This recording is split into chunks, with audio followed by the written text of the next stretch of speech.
Hello everybody, my name is Queen Alajoye Shango Femi, and I just want to welcome you here and now into the Elay of my ancestors, because today we want to touch and start to talk about the first of a series on ancestral veneration and ancestral healing. And today we want to just talk a little bit about what and who are those ancestors. Sometimes when early in our life, or at some point in our life, we may get sent to live with relatives, or we may even be adopted, and we've grown so close to these people, and when it's time to talk about ancestors and say, oh well, these are the people that raised me, so they're a part of my ancestry, and no, they're not. When we talk about ancestors, we're talking about those that are of bloodline. That's what ancestors are, those that are of bloodline. So, and understanding that it's because of those ancestors that we're here today, and we stand on their shoulders. So we just want to touch a little bit. Like I said, this is the first series of many, and we'll go until Spirit says stop. So we want to just talk a little bit today about the ancestors. Sometimes we find ourselves going through ups and downs and trying to make decisions on our own, and sometimes there's a little voice comes to us and say, well, maybe you should do this, or just give you an idea of what you can do to come out of a situation that you're in. And because he says, oh, I don't know, I didn't hear that, so we bypass that. But let me just tell you here, that is one of the ways that the ancestors come to us. But we don't want to jump the gun. We want to start from the very beginning. Why do we even need ancestors? Why do we even venerate ancestors? As you know, when you can look into the world today with all the shifts that are going on in the world, and it's morphing, and we are personally morphing in our own lives and going through exchanges and different circumstances. If we knew anything about our ancestors, these are things that our ancestors had gone through. The ones that crossed over here in America, the ones that crossed over in the motherland of Africa, the ones that crossed over in many other lands that we haven't yet to discover. They've been through these things, so they're still close to us.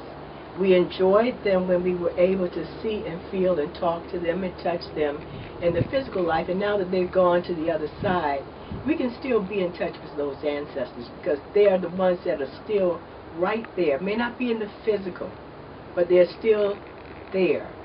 And when we start to venerate the ancestors, what we're doing is we're elevating them. We're sending them, the spirit of them, from this spirit to enjoin with the heavenly spirits that lives in the heavens with Olodumare, as some people may call God. And once they have made that full journey, then they are ready to take their seat in the ancestral realm, and we may be able to call on them to help us in these days. I also want to point out that I know we are quick to find out that we come from Africa and different parts of Africa, and we just want to jump right into those ancestors. But we have to first learn about those ancestors that crossed over here in the Americas. Simply because we can't jump over them and jump to other lands, because if we jump over them, we may not get to even connect with those of other lands. We got to first give the obeisance to those that crossed over in the land that we were born. So, who are these ancestors? These ancestors are our mothers, our fathers, our siblings, our uncles, our aunts, our cousins, our grandparents. Those are ancestors, bloodline ancestors. And I often say sometimes to people that you need to know those ancestors, because they are an intermediary in connecting with God, with Olodumare. Sometimes our message is not clear. Sometimes we don't know how to put our words in the right phrase in our prayers. And we can go to our ancestors, since they're already up there with Olodumare, then they can clearly speak the language and get our message through clearly. And that's one of the reasons why we need our ancestors. Also, we seem to be having problems in our marriages, problems with our children. And our ancestors, they've been through all of this kind of stuff. They went through slavery, and they was a human sacrifice for us. Doesn't mean that they died and just went somewhere and forgot about us. And it's our feeling that what they did when they crossed over, and some dying in the Middle Passage, some actually dying in the motherland of Africa, those that died in the land of America, they laid down and covered themselves up and got together and enforced those secrets and those ways of life that they wanted us that are here walking around in live and living color today to follow in their footsteps. And maybe we wouldn't have such a bad time in the government with the politics if we go back and remember or even learn some of the old ways. So that's another reason why we venerate our ancestors. You say, oh, you're talking about venerating, what does that mean? What it means is that we're going to take care of the ancestors. As you can see, this shrine here is my ancestral shrine. You can see that we give them water, we give them light. And let's talk a little bit about giving light. It's just as if, for as well as you may know your own home, and if all the lights are out and you're just coming in and you start to walk around, the first thing happens is that you bump into things. You start knocking over things. You start breaking things possibly. That's havoc. But if before you walked into that house you flicked that light on, then you could see your way. Same thing for ancestral spirits. A lot of them have not had their proper elevation. They haven't had their proper ceremonies. And some of them get stuck between this world and the next world. So it is our job to venerate and uplift them and give them light so that we move them where they need to go to enjoy with the other ancestors, get cleaned up and everything that they need to do to prepare themselves. And if they did everything right, they're going to stay up in the realm with the ancestors. And when we get ready and need them, whether we get ready or not, we always need them.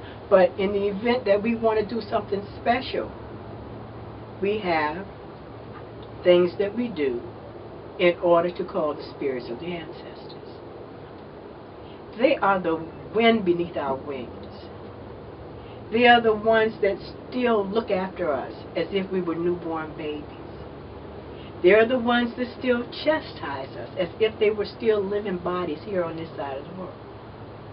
So yes, our ancestors are so very important. And ancestors is something that everybody has. Doesn't matter what race, doesn't matter what color, doesn't matter what culture, everybody has ancestors. And guess what? We as African Americans, and this is just a little joke that I have sometimes with myself, that we're the most unique people that ever walked the face of this earth. Because we're mixed with any, every, and all races. And we're still here.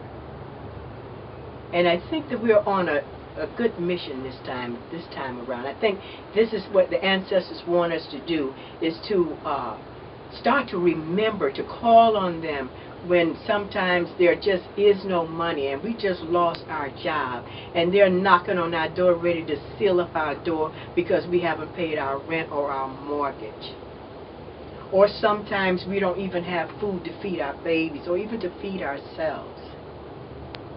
Those are the things that we call upon the ancestors for. A lot of them may not have lived in fine houses like we live today. They may not have had access to TV and computers and radio and those kinds of things. But they had a method of communication. And that's basically what we are really talking about here today, is communicating with the spirit of our ancestors.